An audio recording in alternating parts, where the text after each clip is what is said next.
नमस्कार। सामुद्रिक विज्ञान के इस अंक में एक बार पुनः आपका स्वागत है।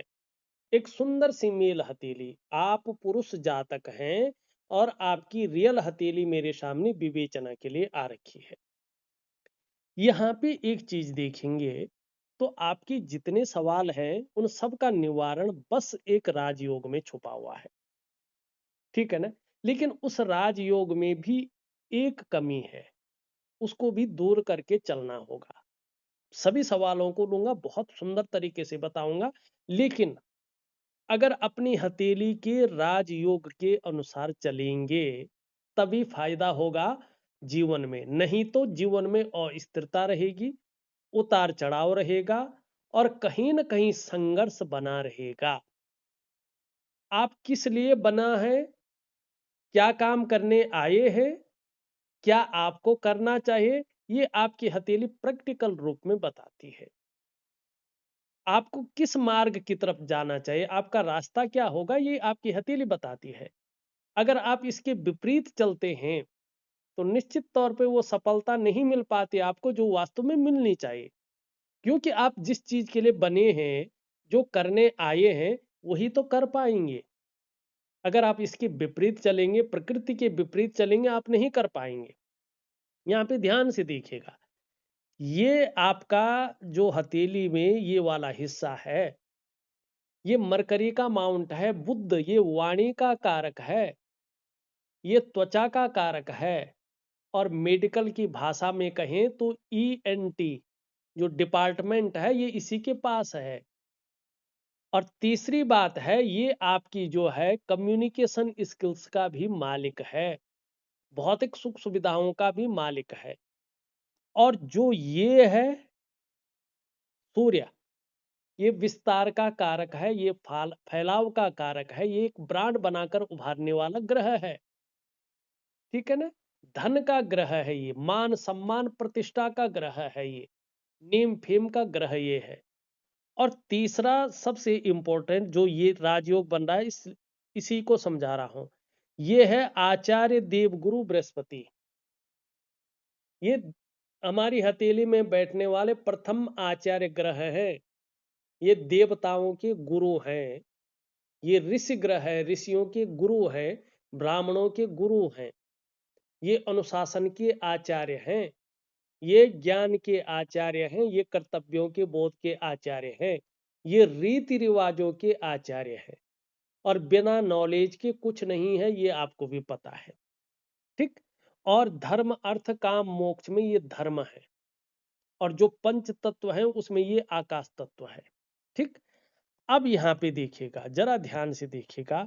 एक तो पहले यहां देखो क्या कह रहा है आपका केतु, सिर्फ दो लकीरें हैं, दो लकीरें। ठीक? ये स्पष्ट तरीके से बता रहा है कि खुद की मेहनत और खुद के परिश्रम से ही आप अपने जीवन काल में सफल होंगे। ठीक है ना? और दूसरा, जो आपकी जीवन रेखा है, जो मस्तिष्क रेखा है, इसके बीच में देखोगे तो ये एक जो है ज्वाइंट बना हुआ है, और यहाँ पे दो रेखाएं हैं। ये दोनों चीजें एक स्पष्ट तरीके से बताती हैं कि जो आपका प्रारंभिक दौर है वो संघर्षमय रहेगा, उसमें उतार चढ़ाव रहेगा। कई बार आपको अस्थिरता का सामना भी करना पड़ेगा। लेकिन ये तो क्या कह रहा है कि आगे चलकर इसी संघर्ष के बलबूते आप हर सुख को पाएंगे, हर सुख का भोग भी करेंगे, इसमें कोई दो राय नहीं। लेकिन खुद की मेहनत और खुद के परिश्रम से ही अपने जीवन काल में एक उच्च स्तर तक पहुंचेंगे। ये क्लियर हो गया? अब दूसरा देखिएगा, ये रेखा इस प्रकार से है, ये रेखा शानदार धनुषाकार है, बहुत बढ़िया होती है। और ये मस्तिष्क रेखा है। हाँ, ये रेखा थोड़ा टूट टूट कर आगे बढ़ रही है, ये फिर भी एक एम की आकृति बन रही है। दो चीजें ये कह रही है, एक तो शादी होने के बाद आपका भाग्योदय है। शादी होने के बाद आपका जो आर्थिक जीवन है, जो सामाजिक जीवन है, जो पारिवारिक जीवन है, जो दाम्पत्य जीवन है, और जो आपका प्रोफेशनली जीवन है, ये एकदम 4 गुना बढ़ जाएगा, एक स्मूथ हो जाएगा, एक बेहतरीन स्थिति में आगे चलता जाएगा, आपको चिंता नहीं करनी पड़ेगी। ये उतार चढ़ाव थम जाएगा, ठीक है ना? ये अस्थिरता थम जाएगी, ठीक है ना? और ये कहीं ना कहीं जो है, जो असमंजस है, इससे आप बाहर निकल जाएंगे, आपको केवल अपने लक्ष्य की ओर बढ़ने की तरफ मार्ग मिल जाएगा। अब दूसरा, जीवन काल के 35वें वर्ष के बाद ही भाग्योदय है।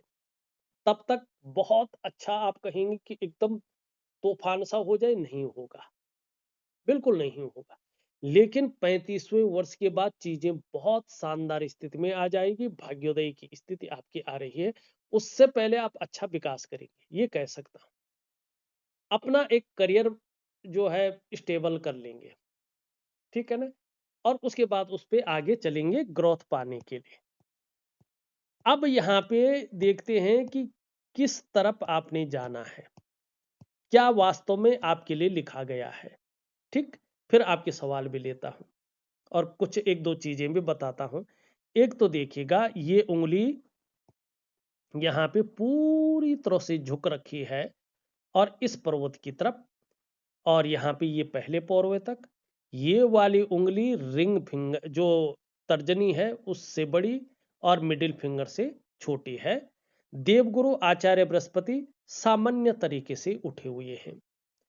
हथेली में बनने वाला सबसे बड़ा राजयोग, जिसको हम बुद्धादित्य राजयोग कहते हैं, ठीक है ना, ये यहाँ पे बन रहा है। इससे होता क्या है और आपके लिए क्या ये लेके आ रहा है?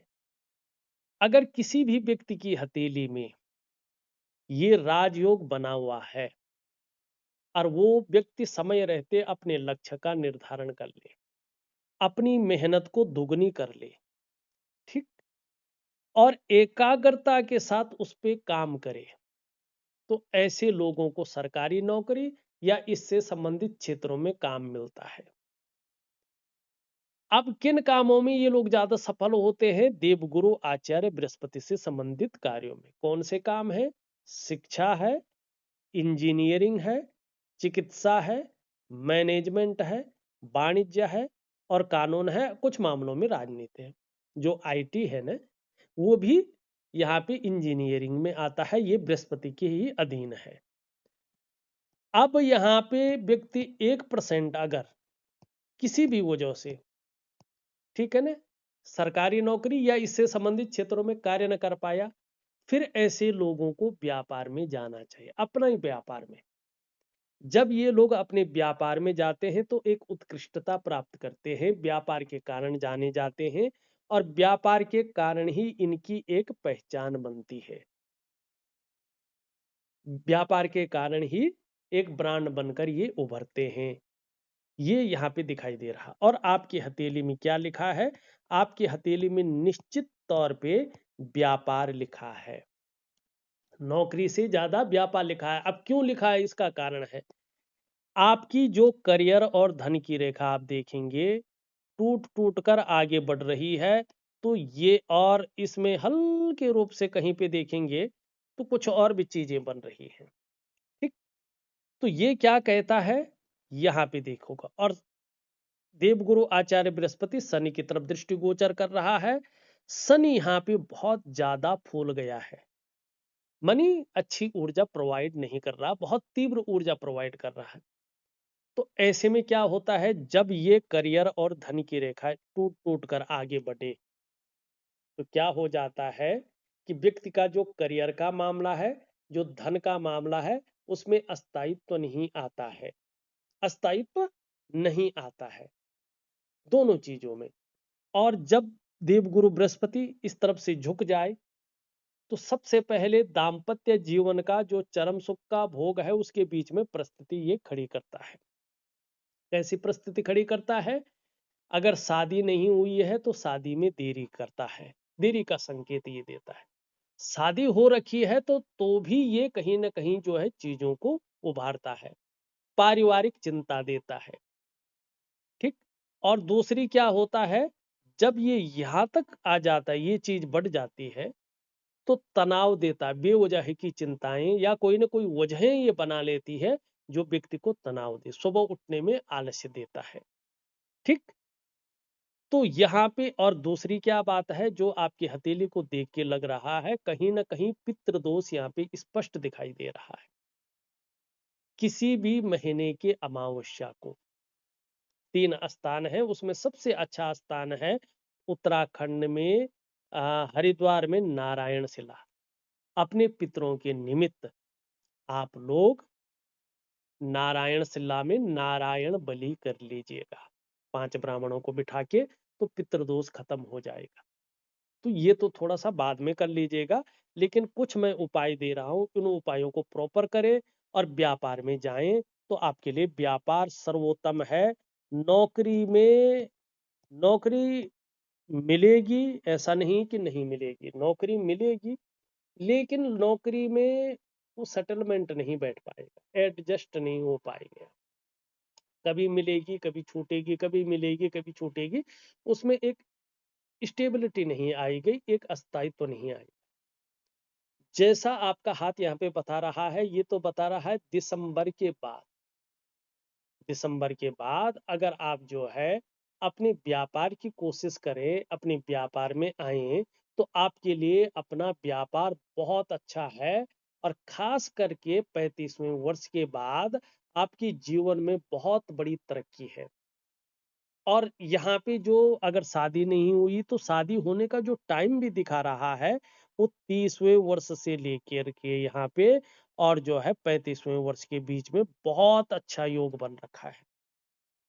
अगर इस समय या इससे थोड़ा पहले आपकी शादी हो जाती है तो आपके जीवन में भाग्योदय की स्थिति तभी से शुरू हो जाएगी, शादी के बाद ही आपका भाग्योदय है। और वैसे 35वें वर्ष के बाद से माने 36 ईयर में आपका पूर्ण भाग्योदय यहाँ पे दिखाई दे रहा है। ठीक, दूसरा भाग्योदय यहाँ पे 45वें वर्ष में दिख रहा है। ठीक, अब यहाँ पे एक चीज और देखिएगा कि अगर आप अपने व्यापार में जाते हैं तो एक बहुत अच्छी चीज बनी हुई है, आप अपने अंगूठे को देखें, ये देता ही देता है अपना फल। ये 2 और 3 रेखाएं स्पष्ट हैं, 1 पौरवा 2 पौरवा 3 पौरवे ये बना रही है। ये तो निश्चित है कि आपको अचानक अपने जीवन काल में तरक्की मिलेगी ही मिलेगी। ये अचानक जीवन में तरक्की को दिखा रहा है। और जैसे ये रेखा एक रूप में आ जाएगी तो इसका स्पष्ट प्रभाव आपके जीवन पर पड़ेगा। धन है, प्रतिष्ठा है, मान सम्मान है, सभी चीजों में ये बढ़ोतरी को दिखा रहा है। आप आगे चलकर निर्धन नहीं रहेंगे, भले ही इस टाइम 0 पे बैठे हों, लेकिन आगे चलकर आप निर्धन नहीं रहेंगे, ये निश्चित है। गरीब नहीं रहेंगे, लेकिन आपके अंदर एक ईगो प्रॉब्लम भी आएगी, इससे आपको थोड़ा संभल कर चलना है। आप धार्मिक भी बहुत ज्यादा हो जाएंगे, धर्म कर्म के कार्यों में बढ़ चढ़कर आप हिस्सा लेंगे। दान पुण्य से संबंधित चीजों में ये अच्छा दिखा रहा है। धन के लिए ये बहुत अच्छा है। व्यवसाय इत्यादि चीजों को ही दिखा रहा है और व्यवसाय में विशेष प्रकार की सफलता को भी ये दिखा रहा है शानदार स्थिति में। अब अगर वर्तमान में देखें तो कौन सा व्यवसाय आपको करना चाहिए, तो मैं कहूंगा कि शुक्र आपका बहुत अच्छा बैठा है व्यवसाय में। शुक्र में बहुत सारी चीजें आती है, पहले मार्केट का वो कर ले, फिर बृहस्पति भी बहुत अच्छी स्थिति में है व्यापार के लिए। ये सर्विस सेक्टर के व्यापार के लिए अच्छा है। ये रेडीमेड कपड़ा है, ब्यूटी इंडस्ट्री है, लग्जरी आइटम का व्यापार है और कुछ और भी चीजें ये बताता है। तो व्यापार आपके लिए बहुत अच्छा है, बहुत ही शानदार है, ये मैं यहाँ पे कहना चाहता हूँ। ठीक, अब चलते हैं, आपके थोड़ा सवाल ले लेते हैं। आप लिखते हैं कि शनि ग्रह पर काला तिल है आपका, ये मिडिल फिंगर है जो इसके नीचे होता है, ये शनि पर्वत। अब शनि पर्वत पे यहाँ पे वास्तव में देखें तो काला तिल है, और काला तिल ही नहीं, यहाँ पे ये बहुत ज्यादा उभर भी गया है। और देवगुरु आचार्य बृहस्पति भी इसी तरफ दृष्टि गोचर कर रहे हैं, तो ये थोड़ा सा चीजों को और बढ़ा लेता है। ठीक है ना। ऐसे में थोड़ा क्या हो जाता है कि धन को लेके थोड़ा दिक्कतें आ जाती हैं। ये कहीं ना कहीं जो है धन को लेके दिक्कतें दे देता है।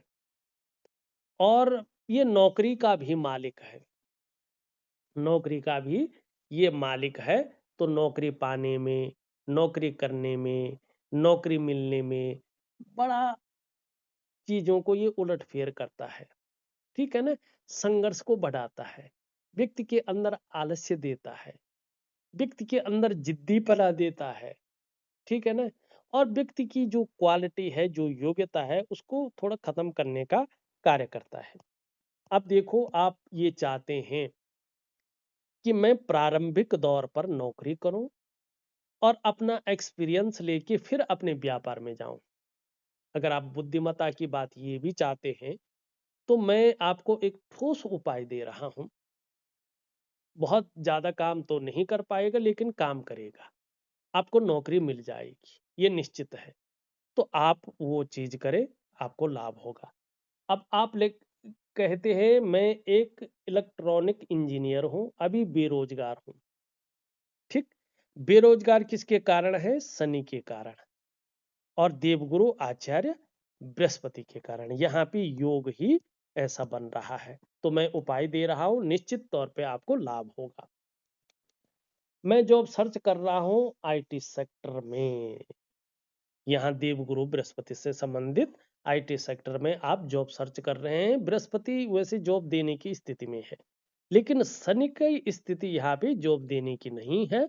लेकिन चलो कोशिश करते हैं, निश्चित तौर पे आपको लाभ होगा। शादी किस उम्र तक होगी? यहाँ पे अगर हम देखेंगे तो ये प्रश्न मैंने पहले ही भी ले लिया है। 30 से और 35 के बीच में शादी के बहुत अच्छे आपके योग बने हुए हैं और शादी के बाद भाग्योदय अभी यहाँ पे स्पष्ट दिखाई दे रहा है। मैं अपना घर कब बना पाऊंगा? देखिएगा, अपनी मेहनत, अपने परिश्रम से अगर आप अपना घर बनाना चाहते हैं तो 35वें वर्ष के बाद ही यहाँ पे एक देखो, उससे पहले बनाएंगे तो वो लग्जरी उसमें नहीं आएगी। उससे पहले भी एक योग बन रहा है, लेकिन उस योग को नहीं बताऊंगा मैं, क्योंकि वो लग्जरी वाला योग नहीं है। जिस लग्जरी वाले आपकी मकान के योग बन रहे हैं, ठीक है ना, वो बन रहा है आपका 35 से 40 के बीच में। वैसे 38 के बीच में ही ये हो जाएगा। मकान का बहुत अच्छा योग जो है 35 से 40 के बीच में बन रहा है और शनि के कारण ही बन रहा है। ठीक, आप क्या मैं न्यू स्टडी कोर्स ज्वाइन कर सकता हूं? आपको इस टाइम चाहिए कि नौकरी सर्च करें और साथ में अपने व्यापार का भी मामला सर्च करें। ज्यादातर आपकी हथेली में अपना व्यापार ही है, आप व्यापार के लिए बने हैं, आप नौकरी के लिए नहीं बने हैं। बाकी आपकी मर्जी है। पंडित जी ने कहा मेरी जन्म पत्रिका में राहु है। राहु इसलिए कहा है क्योंकि आप यहाँ पे देखेंगे थोड़ा सा जो है ये आंशिक रूप में स्पष्ट दिखाई दे रहा है, लेकिन यहाँ पे वास्तविक रूप में देखें तो देवगुरु आचार्य बृहस्पति, शनि और सूर्य के कारण ही चीजें थोड़ा बिखराव की स्थिति में आ रही हैं और सबसे बड़ी चंद्रमा है। इसको भी मैं बताता हूँ। पंडित जी, मेरा मुख्य प्रश्न मेरा जॉब है। मैं 2 सर्विस आईटी सेक्टर की लॉस कर चुका हूँ। ठीक है ना, ये आपने बताया है और इसके लिए मैं बहुत सुंदर उपाय भी दे रहा हूँ। ठीक है ना, तो वो चीज आप करिएगा, आपको बहुत अच्छा लाभ हो। अब एक चीज और देखिएगा जरा, यहाँ पे देखेंगे तो यहाँ पे भी तिल है इनका। यहाँ पे तिल होता है तो धन की दिक्कतें, मान प्रतिष्ठा की दिक्कतें, विस्तार और फैलाव की दिक्कतें यहाँ पे आ जाती हैं और व्यक्ति के अंदर जो क्वालिटी होती है, जो योग्यता होती है, उस तरह से चीजें उभर कर नहीं आती, निखर के नहीं आ पाती। एक सहजता से, एक सरलता से रास्ता नहीं मिल पाता है। आप नौकरी भी कर रहे होंगे तो वो ग्रोथ नहीं मिल पाती है जिसके लिए आप अपने आप को खपा रहे होते हैं। आप व्यापार कर रहे हो तो व्यापार में वो विस्तार, वो फैलाव, वो नाम, वो यश, आप वो ब्रांड बनकर नहीं उभर पाते हैं जिसके लिए आपने सब कुछ दांव पे लगाकर व्यापार में गए थे। दूसरी चीज है कि अगर ये इस प्रकार से हो तो आपका शारीरिक स्वास्थ्य आपकी जीवन की खुशहाली, आपकी जीवन का उत्साह, आपकी जीवन की जो ऊर्जा होनी चाहिए, ये बिखर जाती है। इन चीजों की आपको चिंता करनी पड़ती है, ये हमेशा आपके साथ नहीं रहती। और उसके साथ देखिएगा, अगर ये इस प्रकार से बुद्ध रेखा टूट टूट कर आगे बढ़ जाए, ऐसे हो जाए और यहाँ पे चंद्रमा बहुत ज्यादा खराब हो जाए, ठीक, तो ये स्वास्थ्य के लिए अच्छे संकेत नहीं माने जाते। कई बार गंभीर बीमारी होने की संभावना को ये दिखाते हैं, धन के नुकसान की संभावना को दिखाते हैं, और घर परिवार में भी कलह की स्थिति को ये पैदा करता है। अब उसके साथ चंद्रमा भी इस प्रकार से हो जाए अनबैलेंस, जिसको अम, अ, जिसको एक अस्थिरता ही कहेंगे, ठीक है ना।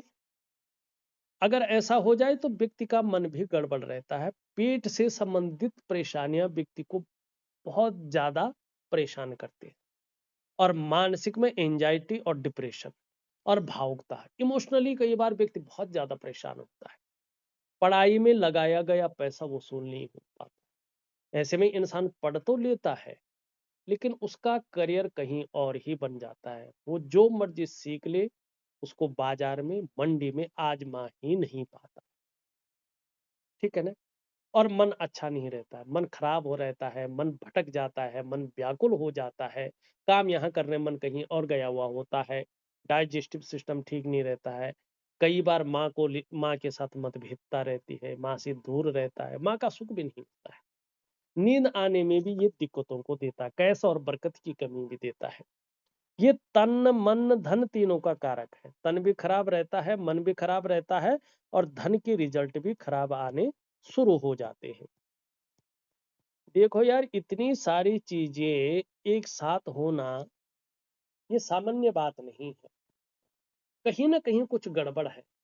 या तो पितृदोष बहुत भयंकर रूप में है, या तो आपके घर में वास्तु दोष है जहां आप रहते हैं, ठीक, या तो कोई श्रापित दोष पूरे कुटुंब और परिवार में है, जिसके कारण पूरी तरह से तरक्की रुकी हुई है, और आप लोग एक मानसिक चिंता की अवस्था में गुजर रहे हैं। एक आदमी नहीं, उस घर में रहने वाले सभी लोग कहीं ना कहीं मानसिक स्तर उनका जो है बहुत तनाव की स्थिति में है। कहीं ना कहीं जो उत्साह होना चाहिए, जो खुशहाली होना चाहिए, ठीक है ना, जो ऊर्जा होनी चाहिए, वो बिखराव की स्थिति में है, ठीक। और कहीं ना कहीं सब कुछ होते हुए भी कुछ नहीं, ये स्थितियां आ रखी हैं। मैं एक चीज कहूंगा, आप थोड़ा कॉल पे भी बात करें, अगर हो सके तो कल शाम को मुझे, आज तो मैं थोड़ा बहुत ज्यादा व्यस्त हूँ, कल शाम को मुझे आप जो है व्हाट्सअप कॉल करें, और थोड़ा सा मैं भी समझने की कोशिश करूंगा, क्योंकि ये कोई ना कोई बड़ा कारण है आपके हथेली में, और ज्यादातर यहाँ पे पितृ दोष दिखाई दे रहा है, ठीक है ना। और सेकंड यहाँ पे वास्तु दोष दिखाई दे रहा है। जब तक इस बड़े दोष को ठीक नहीं करेंगे, ये स्वास्थ्य, आरोग्य और तंदुरुस्ती में बहुत ज्यादा प्रभाव देगा, खुशियों को निकाल देगा, खुशहाल जीवन से परे कर लेगा, शादी ब्याह होने में दिक्कतें आएंगी, बहुत लेट कर लेगा। पितृदोष जब होता है ना, मंगल काम नहीं होते हैं। पितृदोष जब बहुत ज्यादा होता है ना, तो तनाव की स्थितियां आ जाती हैं, व्यक्ति जो है उलझन में, दुविधा में, कंफ्यूजन में रहता है, मानसिक तौर पे सारे लोग परेशान रहते हैं, और कई बार फिर कलह की स्थिति बनती है, धन का बेवजह नुकसान होता है, ठीक है ना। और फिर भी वो परेशानी का जड़ नहीं पकड़ में आती है, ये पितृदोष का मुख्य कारण है। और यहाँ पे मुझे लग रहा है या तो वास्तु दोष है या पितृदोष आपका बहुत ज्यादा है। वो आपसे बात करने पे मैं फटक से पकड़ लूंगा कि वास्तव में है क्या, और वो जरूर करना है, ठीक है ना। तो किसी भी करवाए, अपने कुल पुरोहित से करवाइए, ठीक है ना। मेरे पास कितने भी हाथ आते हैं, मैं उनको सलाह देता हूँ, लेकिन कभी भी आपने देखा होगा, आप लोग लंबे समय से मुझसे जुड़े हुए हैं, मैं कभी खुद को नहीं कहता हूँ कि मैं ये करूंगा और मुझे इतना चाहिए।